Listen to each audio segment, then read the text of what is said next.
बोला, आप इस बात को समझना, ये कहानी मैं हमेशा सुनाता हूँ, मैं आपको फिर से सुना रहा हूँ, बहुत जबरदस्त कहानी है।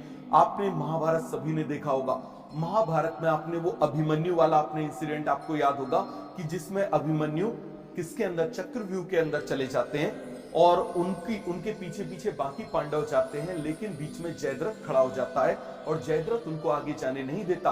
तो अब अर्जुन ये मानते हैं कि जयद्रथ की वजह से अभिमन्यु को जो है वो वीर गति प्राप्त हुई, तो इसीलिए वो कसम खाते हैं कि भाई मैं जयद्रथ को अगले दिन नहीं छोड़ूंगा।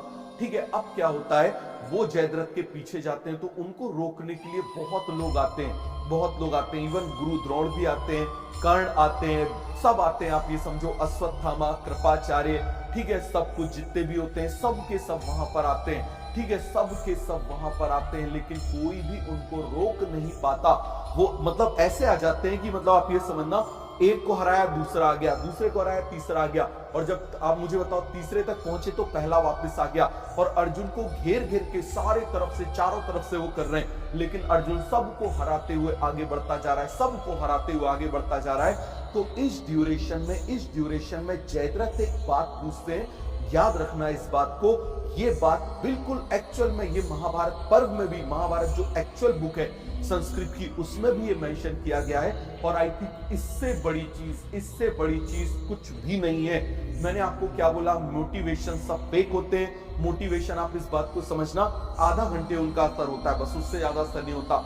ये मैं आपको एक रास्ता दिखा रहा हूं, ठीक है। तो अब जयद्रथ के भी जो गुरु होते हैं वो द्रोणाचार्य ही होते हैं। तो जयद्रथ भागते भागते द्रोणाचार्य जी के पास जाता है और बोलता है कि आपने ऐसा अर्जुन को क्या सिखाया, हम भी आपके साथ गुरुकुल में रहे, तो आखिर अर्जुन ने ऐसा क्या सीख लिया कि वो आज उसको रोकना असंभव है। इवन उसको देवता भी नहीं रोक पा रहे, सभी को क्लियर हो गया। तो क्या बोला, आप इस बात को बहुत अच्छे से समझना। उसने क्या पूछा, उसने द्रोणाचार्य जी से पूछा कि क्या आपने चीटिंग करी है, क्या आपने हम सभी को धोखा दिया है, कि अपने प्रिय शिष्य को आपने अलग से ले जाके कुछ सिखाया है और हम लोगों को बातें नहीं बताई। बोले नहीं, बोले मैंने तुम लोगों को जो चीज सिखाई वही चीज मैंने अर्जुन को भी सिखाई, मैंने तुम लोगों से बोला इसका अभ्यास 5 बार करना।